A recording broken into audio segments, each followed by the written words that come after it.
Assalamualaikum warahmatullahi wabarakatuh. Kami dari kelompok 4 yang beranggotakan saya sendiri Novia di Puspaningrum, NPM 201331044, Erina Kambulawa, NPM 201331048, dan Tira Rahayu, NPM 201331091. Di sini kami akan mempresentasikan materi mengenai menyusun rencana keuangan yang berhasil. Pertama-tama saya akan membahas mengenai menyusun proyeksi laporan keuangan. Nah, menyusun proyeksi laporan keuangan sendiri dapat membantu perusahaan, khususnya perusahaan kecil, agar dapat mengubah tujuan-tujuan bisnis perusahaannya menjadi kenyataan. Bagian ini akan memusatkan perhatian pada penyusunan proyeksi laporan laba rugi dan neraca untuk perusahaan kecil. Proyeksi laporan atau laporan pro forma merupakan komponen yang sangat penting dari setiap rencana bisnis, sebab hal ini dapat memperkirakan profitabilitas dan kondisi keuangan keseluruhan dari suatu perusahaan di masa yang akan datang.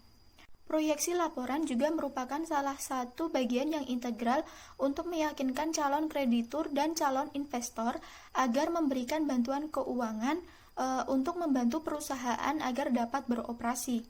Selain itu, laporan pro forma juga membantu pemilik untuk merencanakan cara untuk meningkatkan kekuatan keuangan dan pertumbuhan perusahaan yang sehat.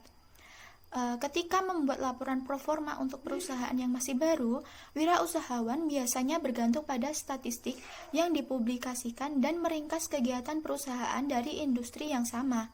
Laporan pro forma bagi perusahaan kecil. Salah satu tugas terpenting yang harus dihadapi atau yang akan dihadapi wirausahawan ketika meluncurkan perusahaan barunya adalah menghitung dana yang diperlukan agar dapat terus berjalan dalam periode pertumbuhan awal. Banyaknya uang yang diperlukan untuk memulai perusahaan baru bergantung pada jenis operasi, lokasi, persediaan yang diperlukan, volume penjualan, dan sejumlah faktor lainnya. Selain itu, wirausahawan juga harus memiliki cadangan modal untuk menjalankan perusahaannya agar sampai bisa menghasilkan arus kas yang positif. Karena tak jarang wirausahawan yang terlalu optimis dalam rencana keuangannya dan tidak mampu menyadari bahwa hampir semua perusahaan kecil pengeluaran awalnya selalu besar daripada pendapatannya. Laporan laba rugi pro forma bagi perusahaan kecil. Salah satu tugas terpenting yang akan dihadapi wirausahawan ketika meluncurkan perusahaan barunya adalah menghitung dana yang diperlukan agar dapat terus berjalan dalam periode pertumbuhan awalnya. Banyaknya uang yang diperlukan untuk memulai perusahaan baru bergantung pada beberapa jenis, yaitu yang pertama jenis operasi, yang kedua jenis lokasi, yang ketiga jenis persediaan yang diperlukan, yang keempat jenis volume penjualan, dan sejumlah faktor lainnya. Selain itu, wirausahawan juga harus memiliki cadangan modal untuk menjalankan perusahaannya agar sampai dapat menghasilkan arus kas yang positif. Karena tak jarang wirausahawan yang terlalu optimis dalam rencana keuangannya sehingga tidak dapat menyadari bahwa hampir semua perusahaan kecil pengeluaran awalnya selalu lebih besar daripada pendapatannya. Laporan laba rugi pro forma meskipun merupakan proyeksi, namun perkiraan keuangannya harus didasarkan pada kenyataan. Jika tidak, rencana keuangan yang disusun hanya akan menjadi angan-angan kosong belaka. Dalam menyusun laporan laba rugi ini, wirausahawan memiliki dua pilihan. Yang pertama yaitu menyusun rencana penjualan dan bekerja untuk mewujudkannya, atau yang kedua, menetapkan sasaran laba dan bekerja untuk meraihnya. Mengembangkan perkiraan penjualan yang realistis untuk bisnis awal tidak selalu mudah, tetapi dengan kreativitas dan riset. Untuk mendapatkan perkiraan tersebut, wirausahawan dapat sharing dengan para pemilik perusahaan yang telah bergerak dalam industri yang bersangkutan. Dengan sharing tersebut akan memberikan pandangan yang berharga mengenai tingkat penjualan yang diharapkan. Suatu laba yang memadai harus mencakup tingkat keuntungan atau pengambilan terhadap investor total pemilik pada perusahaan. Investor total pemilik merupakan jumlah yang disumbangkan ke perusahaan pada waktu pembentukannya ditambah dengan pendapatan yang diperoleh. Tujuan wirausahawan dalam kaitannya dengan pendapatan adalah gaji yang memadai untuk waktu yang diperlukannya dalam menjalankan bisnis. ditambah dengan tingkat pengambilan terhadap uang yang diinvestasikannya dalam perusahaannya. Nah, menentukan besarnya sasaran pendapatan menjadi langkah pertama dalam menyusun laporan laba rugi pro forma. Seorang wirausahawan kemudian perlu menerjemahkan pendapatan sasaran tersebut menjadi angka penjualan untuk periode yang ditentukan. Nah, untuk menghitung besarnya penjualan bersih dari suatu laba sasaran, seorang wirausahawan dapat menghitungnya dengan rumus margin laba bersih sama dengan laba bersih dibagi dengan penjualan bersih tahunan. Setelah mendapatkan berapa penjualan bersihnya, untuk melengkapi proyeksi laporan laba ruginya, pemilik perusahaan kemudian menerapkan data statistiknya ke dalam angka penjualan tahunan. Namun perlu diingat bahwa laporan laba rugi menggambarkan sasaran penjualan yang mungkin tidak terjangkau oleh wirausahawan. Langkah selanjutnya yaitu menentukan apakah volume penjualan tersebut masuk akal atau tidak. Salah satu teknik yang digunakan untuk mengetahuinya adalah dengan menjabarkan volume penjualan per tahun tersebut menjadi angka penjualan harian. Dengan cara penjualan tahunan dibagi dengan jumlah hari dalam periode tertentu. Untuk menentukan apakah laba bersih yang diharapkan dari bisnis tersebut mencapai atau melebihi pendapatan, wirausahawan harus menyusun laporan laba rugi berdasarkan perkiraan penjualan yang masuk akal. Analisis sebelumnya menunjukkan penjualan sasaran yang harus dicapai untuk memperoleh laba sasaran. Dalam tahap pengembangan perencanaan keuangan, pemilik perusahaan harus membuat gambaran lebih rinci tentang biaya operasi yang diperkirakan, untuk memastikan bahwa tidak ada pengeluaran bisnis yang terlewatkan dalam persiapan rencana bisnisnya. Seorang wirausahawan harus membuat daftar pengeluaran yang akan dilaksanakan dan meminta bantuan seorang akuntan untuk memeriksanya, karena tak jarang dalam penaksiran pengeluaran, seorang wirausahawan lalai dalam memasukkan gaji untuk dirinya sendiri, yang langsung menjadi tanda tanya bagi para pemberi pinjaman dan juga para investor. Pada situasi lainnya, pemberi pinjaman dan investor juga dapat dibingungkan ketika melihat gaji yang luar biasa bagi pemilik bisnis. Nah, dalam penetapan gaji ini, jika disesuaikan dengan panduan, biasanya gaji awal ditetapkan sekitar 25 hingga 30% di bawah tarif pasar. Dan sewaktu perusahaan berkembang, gaji eksekutif harus menjadi pengeluaran terakhir yang ditingkatkan. Penjelasan selanjutnya akan dijelaskan oleh rekan. Saya Erina Kambulawa dengan NPM 048. Di sini saya akan melanjutkan presentasi dari rekan saya mengenai neraca performan. Laporan performan adalah sebuah laporan proyeksi keuangan secara formal untuk mencerminkan transaksi yang direncanakan dalam satu periode tertentu.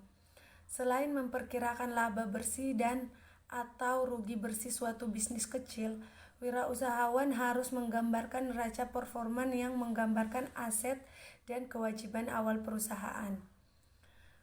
Kebanyakan wirausahawan secara khusus menaruh perhatian pada profitabilitas karena di permukaan aspek aset dan kewajiban perusahaan kurang diperhatikan.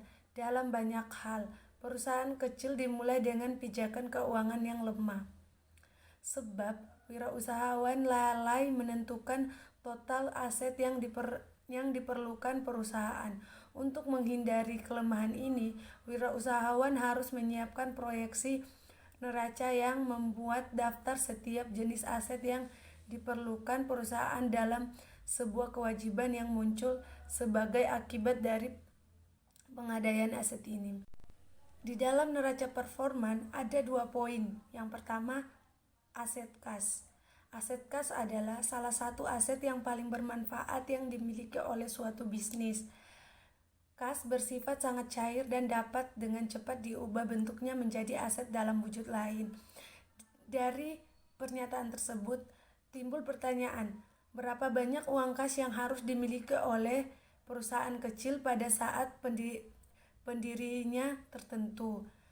Jawabannya, tidak ada angka pasti yang akan dapat dipakai untuk setiap jenis bisnis kecil. Salah satunya aturan yang sederhana menyarankan agar saldo kas perusahaan harus dapat menutupi biaya operasi, dikurangi penyusutan dan pengeluaran buku kas untuk suatu putaran persediaan. Yang kedua, kewajiban. Kewajiban untuk melengkapi proyeksi neraca, pemilik harus mencatat semua kewajiban perusahaan yang digunakan untuk menutup aset. Slide selanjutnya yaitu analisis titik impas. Analisis titik impas. Komponen kunci lain dari setiap rencana keuangan yang baik adalah analisis titik impas. Titik impas atau break even point perusahaan kecil adalah tingkat operasi, dolar penjualan atau jumlah produksi, di mana tidak diperoleh laba maupun rugi. Pada tingkat ini penerimaan penjualan sama dengan pengeluaran, sehingga perusahaan disebut mengalami impas. Dengan menganalisis biaya dan pengeluaran, pemilik dapat menghitung tingkat minimum kegiatan yang diperlukan untuk mempertahankan operasi perusahaan. Teknik ini dapat digunakan untuk menentukan jumlah penjualan minimum untuk menghasilkan laba. Hampir semua pemberi pinjaman dan investor akan meminta pemilik perusahaan untuk membuat analisis impas. Menghitung titik impas. Biaya yang harus ditentukan pemilik usaha sebelum memulai analisis yaitu yang pertama biaya tetap atau fixed expense. Yang kedua biaya variabel atau variable expense. Slide selanjutnya yaitu langkah-langkah yang dapat dilakukan wirausahawan untuk menghitung titik impas.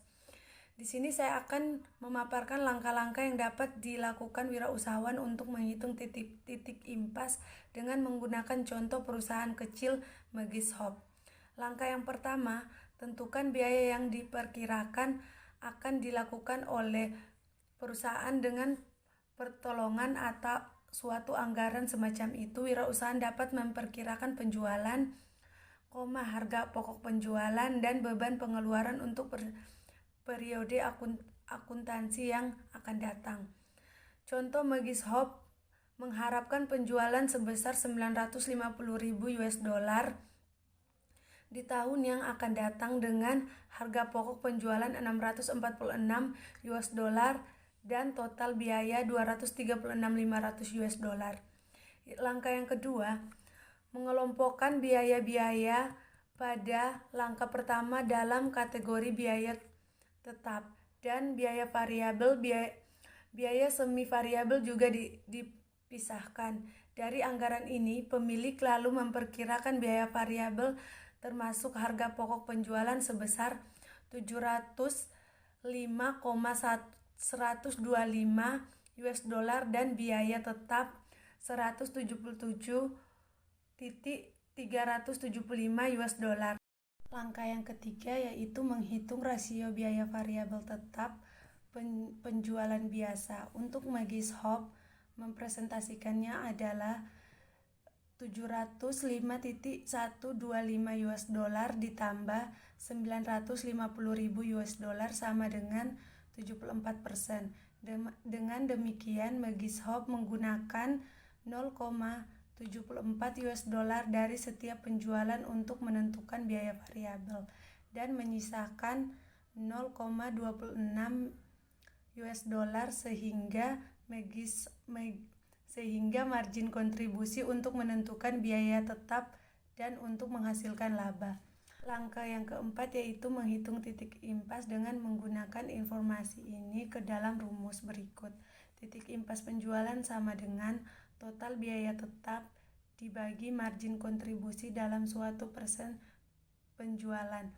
Untuk Megis Hop, titik impas penjualan sama dengan 177.375 US dollar dibagi 0,26 sama dengan 682.212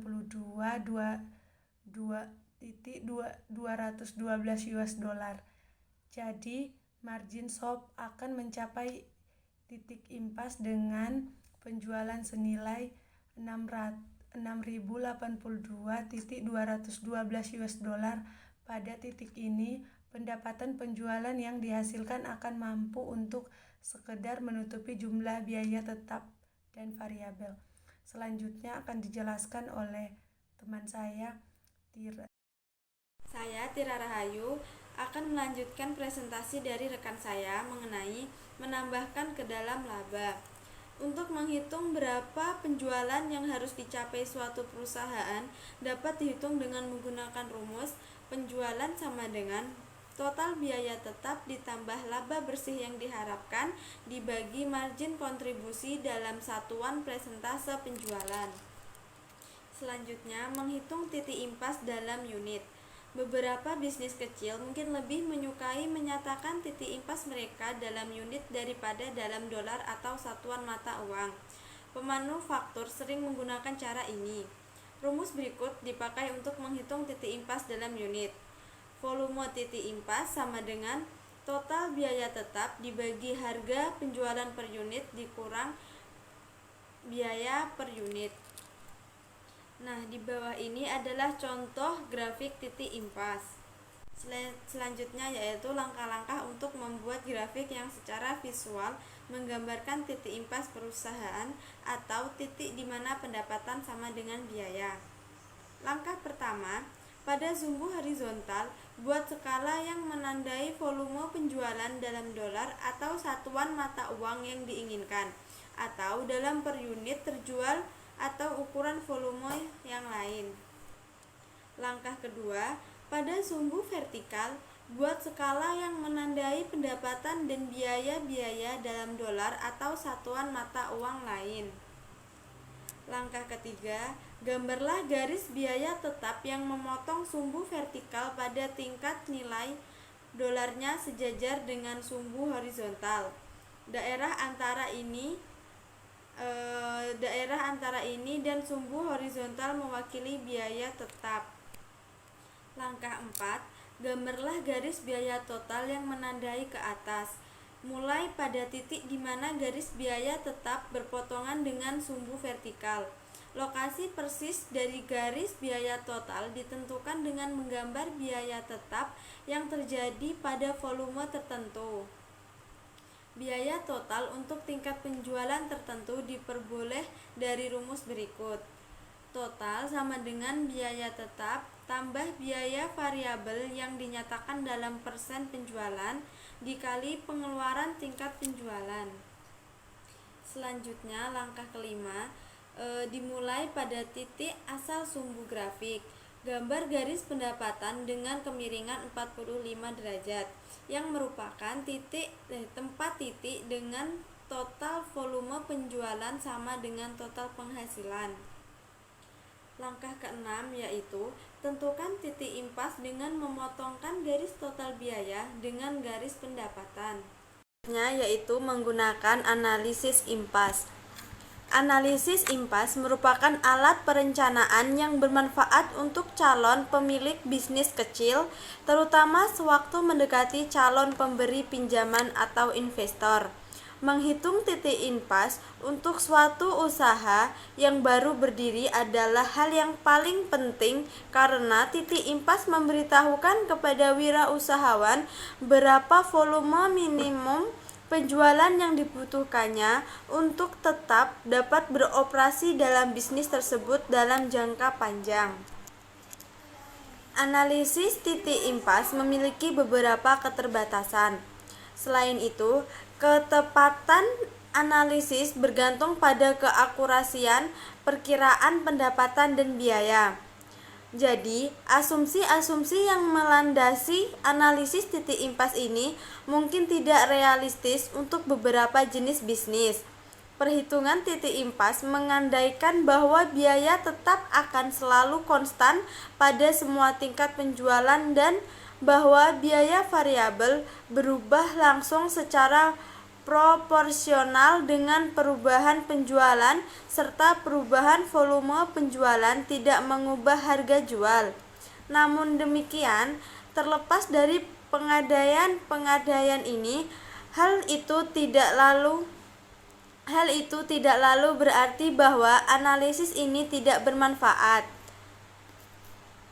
Nah, pemilik perusahaan harus mengetahui titik impas perusahaannya, tingkat operasi perusahaan di mana jumlah atau besaran pendapatan sama dengan jumlah atau besaran biaya. Titik impas adalah titik di mana perusahaan tidak menghasilkan laba ataupun menderita rugi. Meskipun hanya sebagai alat penyaring sederhana, analisis impas merupakan alat perencanaan dan pengambilan keputusan yang sangat bermanfaat. Baiklah, itulah tadi hasil dari presentasi kelompok kami. Kurang dan lebihnya saya mohon maaf. Saya akhiri. Wassalamualaikum warahmatullahi wabarakatuh.